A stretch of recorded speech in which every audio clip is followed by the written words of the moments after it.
ആഷിഖ്, ഏറ്റവും ജനപ്രിയ ഒരു നടപടിയായി ഓപ്പറേഷൻ തൂഫാൻ മാറുകയാണ്. അപ്പോൾ ആദ്യഘട്ടത്തിൽ തുടക്കത്തിന്റെ എടുപ്പാണെന്ന് പറഞ്ഞ പലരുമുണ്ട്. പക്ഷേ അതിന് ഒരു മാറ്റവും ഉണ്ടാകുന്നില്ല. അതേ രീതിയിൽ തന്നെ, അല്ലെങ്കിൽ കുറച്ചുകൂടെ മികച്ച രീതിയിലാണ് അത് മുന്നോട്ട് പോകുന്നത്. ഇന്ന് ആഭ്യന്തരമന്ത്രി രമേശ് ചെന്നിത്തല പെരുമ്പാവൂരിലെത്തുകയാണ്, ഭായ് കോളനിയിലെത്തുന്നു. അപ്പോൾ ഓപ്പറേഷൻ തൂഫാൻ അസ്തമിക്കുമെന്ന് തോന്നുന്നില്ല. അതെ, ഇപ്പോൾ പെരുമ്പാവൂർ ഏറ്റവും കൂടുതൽ ലഹരി ഉപയോഗവും അല്ലെങ്കിൽ അതിൻ്റെ വിൽപ്പനയും ഏറ്റവും കൂടുതൽ നടക്കുന്ന ഒരു പ്രദേശമാണ് ഈ പെരുമ്പാവൂർ കോളനി എന്ന് പറയുന്നത്. അതായത് ഈ വരുന്ന അന്യ സംസ്ഥാന തൊഴിലാളികളെല്ലാം അടിഞ്ഞുകൂടുന്നത് ഈ ഒരു പെരുമ്പാവൂരാണ്, ഹൈ കോളനി. അതെ.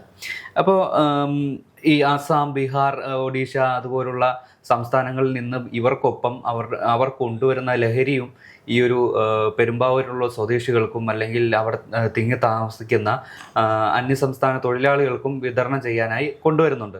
അപ്പോൾ ഈ ഒരു കുത്തൊഴുക്ക് അവസാനിപ്പിക്കാൻ എത്ര ശ്രമിച്ചിട്ടും നടക്കുന്നില്ല. കാരണം എത്രത്തോളം നമ്മൾ വെട്ടിമാറ്റാൻ ശ്രമിക്കുന്നോ അതിലും പൂർവാധികം ശക്തിയായാണ് അവിടെ ലഹരി പടർന്നു പിടിക്കുന്നത്. ഒരിടയ്ക്ക് ഈ ഒരു ഓപ്പറേഷൻ തൂഫാന്റെ ഭാഗമായി അവിടെ വലിയൊരു ഡ്രൈവ് നടന്നിരുന്നു.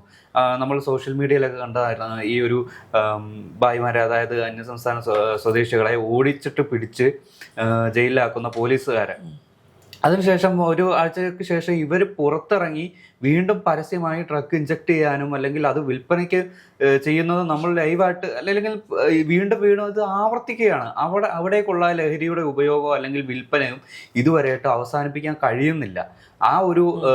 ഈ ഒരു സാഹചര്യത്തിലാണ് രമേശ് ചെന്നിത്തല നേരിട്ട് ഈ ഒരു ഭായ് കോളനിയിലേക്ക് ഇറങ്ങുന്നത്. അപ്പോൾ അദ്ദേഹത്തിന്റെ നടപടി എന്താവും, അല്ലെങ്കിൽ ഇനിയുള്ള തുടർ നടപടികൾ എന്തൊക്കെയാവും, ആക്ഷൻ എന്തൊക്കെയാവും എന്ന് ആകാംക്ഷയോടെ കാത്തിരിക്കുകയാണ്. അതെ, ഇപ്പോൾ പെരുമ്പാവൂർ കേന്ദ്രീകരിച്ച് നോക്കുകയാണെങ്കിൽ നമുക്ക് എണ്ണിത്തീർക്കാൻ കഴിയാത്തത്ര അതിഥി തൊഴിലാളികൾ വന്ന് താമസിക്കുന്ന സ്ഥലമാണ്. അപ്പോൾ അവിടെ വേറൊരു രീതിയാണ് കാര്യങ്ങൾക്കെല്ലാം. ഈ പറഞ്ഞ ഭായ് കോളനി, അതുപോലെ തന്നെ ഭായ് മാർക്കറ്റുകളുണ്ട്, അവർക്ക് വേണ്ടി തന്നെ ഉള്ള ആശുപത്രികൾ, അങ്ങനെ പല സിസ്റ്റംസ് അവിടെയുണ്ട്. ഇതിനൊപ്പം തന്നെ പോകുന്ന ഒരു കാര്യമാണ് ഈ പറഞ്ഞ ലഹരി എന്ന് പറയുന്നത്. അവർക്കിടയിൽ അവയർനെസ് എന്ന് പറയുന്നത് വളരെ കുറവാണ്. ഈ ലഹരി ഉപയോഗിക്കുന്നത് കൊണ്ട് എത്രത്തോളം പ്രശ്നങ്ങൾ ഉണ്ടാകുന്നു എന്നതിനെ പറ്റി വലിയ ഗ്രാഹ്യമില്ല. എൻ്റെ ഒരു സുഹൃത്ത് പെരുമ്പാവൂരിൽ ജോലി ചെയ്യുന്നുണ്ട്. ആള് ഡോക്ടറാണ്. പെരുമ്പാവൂർ കേന്ദ്രീകരിച്ചുള്ള ഒരു പ്രൈവറ്റ് ഹോസ്പിറ്റലിലാണ് വർക്ക് ചെയ്യുന്നത്. ഒരു രാത്രി അവിടെ കാഷ്വാലിറ്റി മെഡിസിനിൽ വർക്ക് ചെയ്യുകയാണെങ്കിൽ അവിടെ വരുന്ന കാഷ്വാലിറ്റീസിൻ്റെ എണ്ണം എന്ന് പറഞ്ഞാൽ കയ്യിൽ എണ്ണാൻ പറ്റുന്നതിൻ്റെ അപ്പുറമാണ്. ആളെൻ്റെ അടുത്തൊരു ഷെയർ ചെയ്തൊരു എക്സ്പീരിയൻസ് ആണ്. 2 ഭായിമാർ തമ്മിൽ ലഹരി ഉപയോഗിച്ചതിന് ശേഷം അടിപിടിയാകുന്നു. ഒരു ഭായി മറ്റൊരു ഭായിയുടെ ചെവി കടിച്ചെടുത്തു. ഇതാണ് ഓൺ എ ഡെയിലി ബേസിസ് പെരുമ്പാവൂരിൽ നടക്കുന്ന ക്രൈം എന്ന് പറയുന്നത്. അപ്പോൾ ഇത് ഒറ്റപ്പെട്ട സംഭവമോ 1-2 മാസത്തിലൊരിക്കൽ നടക്കുന്ന സംഭവം ഒന്നുമല്ല. ഓൺ എ ഡെയിലി ബേസിസ് ഇത് തന്നെയാണ് നടക്കുന്നത്. അപ്പോൾ ഇതിൻ്റെ ആദ്യ തടയിടുക എന്ന് പറഞ്ഞാൽ ആദ്യം അവയർനെസ് കൊടുക്കുക. നിങ്ങൾ ഇത് ചെയ്യരുത്, ഇത് ചെയ്താൽ നിങ്ങൾക്കുണ്ടാകുന്ന ഈ ദുരിതങ്ങൾ എന്ന് പറയുന്നത് ദൂരവ്യാപകമാണ്. നാളെ ചിലപ്പോൾ ഇതിൻ്റെ സൈഡ് എഫക്ട്സ് ഉണ്ടാകില്ലായിരിക്കാം, ഇതിൻ്റെ ആഫ്റ്റർ എഫക്ട്സ് ഉണ്ടാകില്ലായിരിക്കാം. പക്ഷേ നാളെ ഒരു നാളിൽ ഇതിൻ്റെ വലിയ രീതിയിലുള്ള ആഫ്റ്റർ എഫക്റ്റ് ഉണ്ടാകും. ഇതെല്ലാം ഭയങ്കര സീരിയസ് ആയിട്ടുള്ള ക്രൈമുകളാണ് എന്നുള്ള കാര്യം അവയർനെസ് കൊടുക്കുക. ഇപ്പം രമേശ് ചെന്നിത്തല പെരുമ്പാവൂർ സന്ദർശിക്കുന്നതിൻ്റെ ഉദ്ദേശവും അത് തന്നെയാണ്. അവിടെ പോയി ഒരു അവയർനെസ് കൊടുക്കുക. അദ്ദേഹം പറയുന്നുണ്ട് മാധ്യമങ്ങളോട് സംസാരിക്കുമ്പോൾ, ഞാൻ ചെല്ലും, അവിടെ പോയി ഭായിമാരോട് സംസാരിക്കും, ഇതാണ് ഉദ്ദേശിക്കുന്നത് എന്നതിനെ പറ്റി. എന്നാലും ഒരു പരിധിവരെ ഇതിനൊരു തടയിടാൻ കഴിയുമായിരിക്കാം. പക്ഷേ ഓപ്പറേഷൻ തൂഫാൻ വളരെ മികച്ച രീതിയിൽ തന്നെ അവിടെ പ്രവർത്തിക്കേണ്ടതുണ്ട്. നമ്മൾ ആദ്യഘട്ടത്തിൽ പെരുമ്പാവൂരിൽ തൂഫാന്റെ റെയ്ഡ് നടന്നു എന്ന് പറയുമ്പോൾ പെരുമ്പാവൂരോ ഭായ് കോളനിയിലോ എന്നൊരു ഞെട്ടലുണ്ടായി. ആ വീഡിയോസൊക്കെ കാണുമ്പോഴും അടിപൊളി എന്ന് തോന്നുന്നൊരു ആ ഒരു തോട്ട് വരുന്നുണ്ടെങ്കിൽ പെരുമ്പാവൂർ കേന്ദ്രീകരിച്ച് എത്രത്തോളം പ്രശ്നങ്ങൾ ഉണ്ടായിരുന്നു എന്ന് എല്ലാവർക്കും നേരിട്ട് അറിയുന്ന കാര്യമാണ്. ഇപ്പോൾ കൊച്ചിയുടെ കാര്യമാണെങ്കിൽ, ഇപ്പോൾ പണ്ടൊക്കെ നമ്മൾ റീലുകളിൽ കാണുമ്പോൾ കൊച്ചിയാണ് ഈ പറഞ്ഞ ലഹരി വസ്തുക്കളുടെയും രാസവസ്തുക്കളുടെയും ഹബ്ബ് എന്ന് പറയുന്നത്. But it's no more Kochi. നമുക്ക് 14 ജില്ലകളിൽ എവിടെയാണെങ്കിലും ഇത് സുലഭമായി ലഭിക്കും.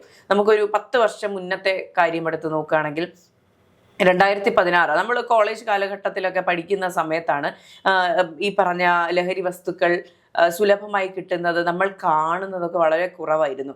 ലഹരി പിടിച്ചെടുത്തു എന്നൊക്കെ പറയുന്ന വാർത്തകൾ ചെറുതായിരുന്നു. റയറായിരുന്നു. ഇതുപോലത്തെ ഒരു കഞ്ചാവ് പിടിച്ചു എന്നത് വരെ ആ ഒരു വാർത്തകൾ വരെ റയറായിരുന്നു. അതെ, ഇപ്പൊ ഈ MDMA എന്ന വാക്കൊക്കെ നമ്മൾ കേൾക്കാൻ തുടങ്ങിയത് ഏത് വർഷത്തിലാണ്? അപ്പോൾ ഇത്രയധികം പ്രശ്നങ്ങൾ ഇതിലുണ്ട്. ഈ കഴിഞ്ഞ 10 വർഷങ്ങൾക്ക് ശേഷം ഇത് വളരെ സുലഭമായി ലഭിക്കുന്നു. ഒന്ന്, ഈ പറഞ്ഞ ഈ പിടിച്ച എല്ലാവരുടെയും പെൺകുട്ടികളും സ്ത്രീകളും ഈ പറഞ്ഞ കുട്ടികളും എല്ലാം അടക്കം ഈ പിടിയിലായ ആൾക്കാർക്കെല്ലാം ഒരു ഫോണിന്റെ അപ്പുറത്ത് വിളിച്ചാൽ സാധനം എത്തിക്കുന്ന കണക്ഷനുകളുണ്ട്. അപ്പോൾ ഈ കണക്ഷൻ വഴിയാണ് പലരെയും ഈ പറഞ്ഞ വെബിനെ മുഴുവൻ പിടിക്കാൻ സാധിച്ചത്. രമേശ് ചെന്നിത്തല പറയുന്ന മറ്റൊരു കാര്യമുണ്ട്. കേരളത്തിൽ ലാബുകളുണ്ട്. ഈ പറഞ്ഞ രാസവസ്തുക്കൾ ഉണ്ടാക്കിയെടുക്കുന്ന ലാബുകൾ പോലും ഈ കേരളത്തിൽ പ്രവർത്തിക്കുന്നുണ്ട്. അദ്ദേഹം വളരെ വേദനയോടെയാണ് പറഞ്ഞത്. എനിക്ക് കുട്ടികളുടെ കാര്യം കണ്ടിട്ട് എനിക്ക് വിഷമം തോന്നുന്നു. അദ്ദേഹം ഒരു അച്ഛനാണല്ലോ. അപ്പോൾ ഈ പെൺകുട്ടികൾ മാത്രമല്ല, ആൺകുട്ടികളാണെങ്കിലും അടുത്ത തലമുറയാണ്. ഈ തലമുറ മുഴുവൻ ഇവരുടെ ബ്രെയിൻ ആക്ടിവിറ്റീസിനെ തന്നെ സട്ടിലാക്കുന്ന, അതിനെ തന്നെ സപ്രസ് ചെയ്യുന്ന തരത്തിലുള്ള ഈ പറഞ്ഞ രാസവസ്തുക്കൾ ഉപയോഗിക്കുന്നതോടുകൂടി നാളെ നമുക്ക് എന്തുണ്ട്, നാളെയുടെ ഈ പറഞ്ഞ സംസ്ഥാനത്ത് നാളെ ആരും ഉണ്ടാവില്ല എന്ന് പറയുന്ന നിലയിലേക്ക് കാര്യങ്ങൾ പോകും. കുറച്ചുപേർ പുറം രാജ്യങ്ങളിലേക്ക് പഠിക്കാൻ പോകും, കുറച്ചുപേർ ഇത്തരത്തിലുള്ള രാസവസ്തുക്കൾക്ക്, ലഹരി വസ്തുക്കൾക്ക് അഡിക്റ്റഡ് ആയിട്ട് അങ്ങനെ മുരടിച്ചു പോകാനുള്ള സാധ്യതയുണ്ട്. അപ്പോൾ വളരെ അലാമിംഗ് ആയിട്ടുള്ള സിറ്റുവേഷൻ ആണുള്ളത്. അപ്പോൾ ഇപ്പോൾ തൂഫാൻ 1 മാസം പിന്നിടുമ്പോൾ, അല്ലെങ്കിൽ 1 മാസത്തോളം പിന്നിടുമ്പോൾ കുറേയധികം പേരെ പിടിച്ചിട്ടുണ്ടെങ്കിലും അതൊരു ശതമാനം മാത്രമാണ്. ഇനിയും കുറേ പേർ അകത്ത് കിടക്കണുണ്ട്. അതുപോലെ തന്നെ വലിയ വലിയ സ്രാവുകളെ പിടിക്കാനുണ്ട്. ഇതിന്റെ ഒരു സോഴ്സ് ആണ് ഏറ്റവും കണ്ടെത്തേണ്ടത്.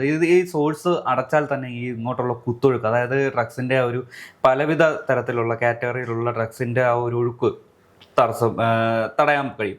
അതുമാത്രമല്ല, ഈ ഒരു പെരുമ്പാവൂർ അല്ലെങ്കിൽ കേരളത്തിൽ തന്നെ ചെയ്യേണ്ട മറ്റൊരു കാര്യം എന്താണെന്ന് വെച്ചാൽ, ഇപ്പോൾ ഈ ഒരു ലഹരി കേസിൽ 1-2 പേരെ അറസ്റ്റ് ചെയ്തു. അവരെ നിയമത്തിലൂടെ തന്നെ അവരെ പുറത്ത് ജാമ്യത്തിലെടുക്കാൻ ആൾക്കാരുണ്ട്. ആ ജാമ്യത്തിലെടുക്കുന്ന ആൾക്കാരെ കണ്ടുപിടിക്കുക. അത് അവർ തന്നെ ആയിരിക്കും ഒരുപക്ഷെ ഈ ഡ്രഗ്സിനെ പ്രൊമോട്ട് ചെയ്യുന്നവർ തന്നെ ഒരുപക്ഷെ ഇത് തന്നെയായിരിക്കും. എനിക്ക് തോന്നുന്നു നമ്മുടെ ഈ പെരുമ്പാവൂർ ഓപ്പറേഷൻ തൂഫാനിൽ 100-100ഓളം പേരെ അറസ്റ്റ് ചെയ്തു. ഇവരെ ആര് പുറത്തേക്ക് ഇറക്കിയത് ആരാ? ഇവർക്ക് ഈ ഒരു ഡ്രഗ്സ് പെരുമ്പാവൂരും അല്ലെങ്കിൽ കേരളത്തെമ്പാടും വിതരണം ചെയ്യാൻ ഇവർക്ക് ആര് സഹായം ചെയ്തു നൽകുന്നു? ഇക്കാര്യങ്ങളൊക്കെ കണ്ടുപിടിക്കണ്ടേ? ഇതിന്റെ കൂടെ ഈ തൂഫാന്റെ കൂടെ ഇതുപോലത്തെ സോഴ്സുകളെയും പിടിക്കണം. പക്ഷേ ഈ ജാമ്യത്തിൽ ഇറക്കുന്നത് പലപ്പോഴും റിലേറ്റീവ്സ് ഒക്കെ ആയിരിക്കാൻ സാധ്യതയുണ്ട്.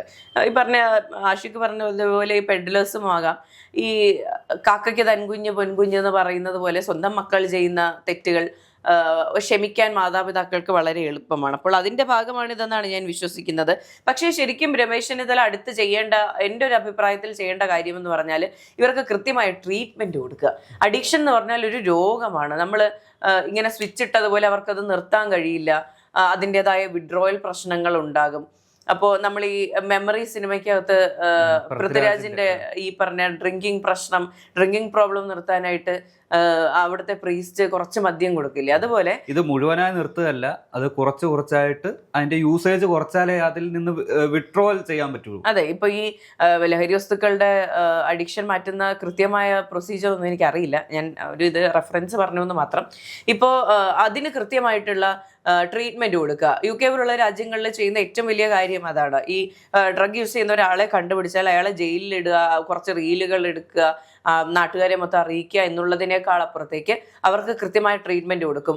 മാക്സിമം 1-2 വർഷങ്ങൾക്കുള്ളിൽ അവർക്ക് നോർമൽ ലീവിങ്ങിലേക്ക് തിരിച്ചു വരാൻ സാധിക്കും. അപ്പോൾ അവർ തിരിച്ചതിലേക്ക്, ആ ലൂപ്പിലേക്ക് തിരിച്ചു കയറില്ല. They need treatment. ഈ പറഞ്ഞ അഡിക്ഷൻ എന്ന് പറയുന്നത് നമുക്ക് ഈ പറഞ്ഞ ഉപദേശിച്ച് മാറ്റാൻ കഴിയില്ല. അവർക്ക് ട്രീറ്റ്മെന്റ് ആണ് വേണ്ടത്. അപ്പോൾ തൂഫാന്റെ അടുത്ത ഘട്ടത്തിൽ വേണ്ടത് അത് തന്നെയാണ്. അതിനായിട്ടൊരു കമ്മിറ്റിയോ എന്തെങ്കിലും രൂപീകരിച്ച് പഠനം നടത്തി എന്താണ് ചെയ്യാൻ സാധിക്കുക എന്നുള്ളതിനെ പറ്റി ഒരു പഠനം നടത്തുക, അത് മുന്നോട്ട് കൊണ്ടുപോകുക എന്നുള്ളതാണ്.